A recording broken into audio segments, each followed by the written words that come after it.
নমস্কার বন্ধুরা, welcome to Bithi's kitchen. আজকে আমি রান্না করব একদম নিরামিষ মিষ্টি কুমড়ো শাকের তরকারি। আমি একটু অন্যরকমভাবে আজকে তৈরি করব। এই মিষ্টি কুমড়ো শাকের নিরামিষ তরকারি গরম ভাতের সাথে খেতে কিন্তু ভীষণই ভালো লাগে। একবার খেলে বারবারই খেতে ইচ্ছা করবে। তাহলে চলো দেখে নেওয়া যাক আমি কিভাবে রান্নাটি করি।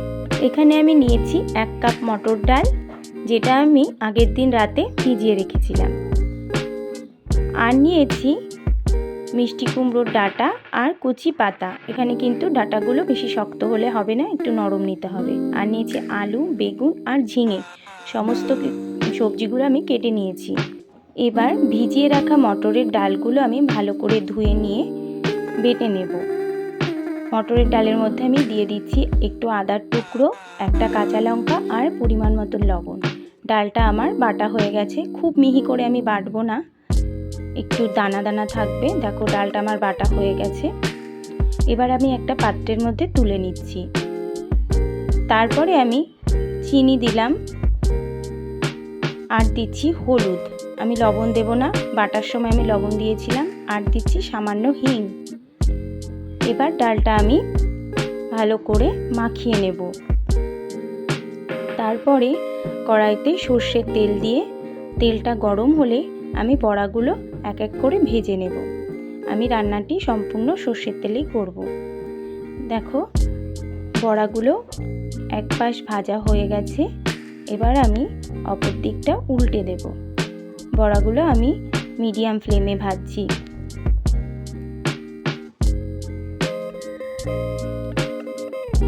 বড়াগুলো ভাজা হয়ে গেছে। এবার আমি বড়াগুলো তুলে নিচ্ছি।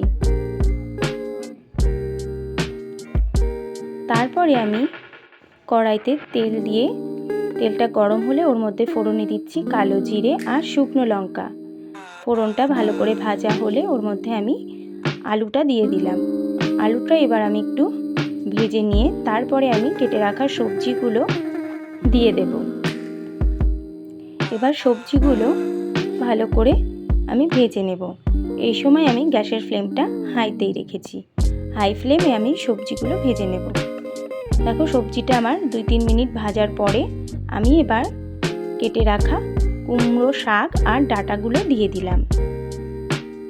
এবার সবজি আর কুমড়ো, ডাঁটা আর শাক একসাথে মিশিয়ে নিয়ে ওর মধ্যে আমি দিয়ে দিচ্ছি পরিমাণ মতন লবণ আর দিচ্ছি হলুদ।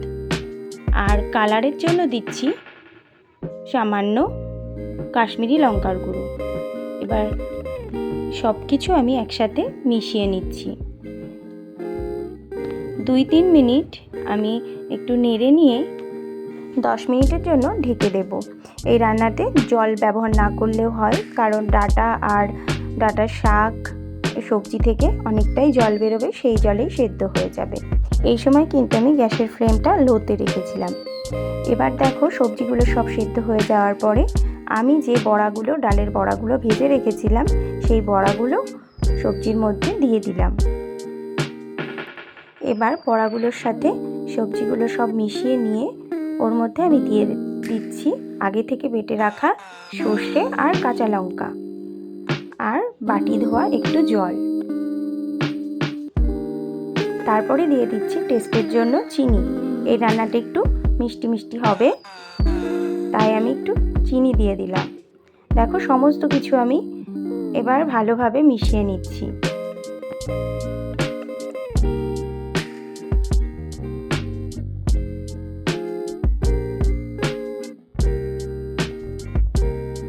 সব কিছু খুব ভালোভাবে মিশিয়ে নিয়ে এবার আমি 2-3 মিনিটের জন্য লো ফ্লেমে ঢেকে রাখবো। দেখো 2-3 মিনিট পরে ফিরে আসলাম। দেখো রান্নাটা প্রায় আমার হয়ে গেছে। সব কিছু আমার খুব ভালোভাবে সেদ্ধ হয়ে গেছে। এবার আমি হাই ফ্লেমে আবারও 2-3 মিনিট একটু রান্না করে নেব। তারপরে সব শেষে আমি 1 চামচ কাঁচা সর্ষের তেল দিয়ে মিশিয়ে নিয়ে গ্যাসের ফ্লেমটা অফ করে দেব। তারপরে 5 মিনিটের জন্য স্ট্যান্ডিং টাইমে রেখে আমি গরম গরম ভাতের সাথে সার্ভ করে দেব। রান্নাটি কিন্তু ভীষণই সুন্দর হয়। তোমরাও কিন্তু অবশ্যই বাড়িতে একবার বানিয়ে দেখতে পারো। আর আমার আজকের রেসিপি যদি তোমাদের ভালো লাগে তাহলে অবশ্যই একটা লাইক করো আর কমেন্ট করে জানিও তোমাদের কেমন লাগলো। আর আমার চ্যানেলটা যদি এখনও না সাবস্ক্রাইব করা থাকে তাহলে অবশ্যই সাবস্ক্রাইব করার অনুরোধ রইল। আজ তাহলে আসি, আবার হাজির হব অন্য কোনো রেসিপি নিয়ে।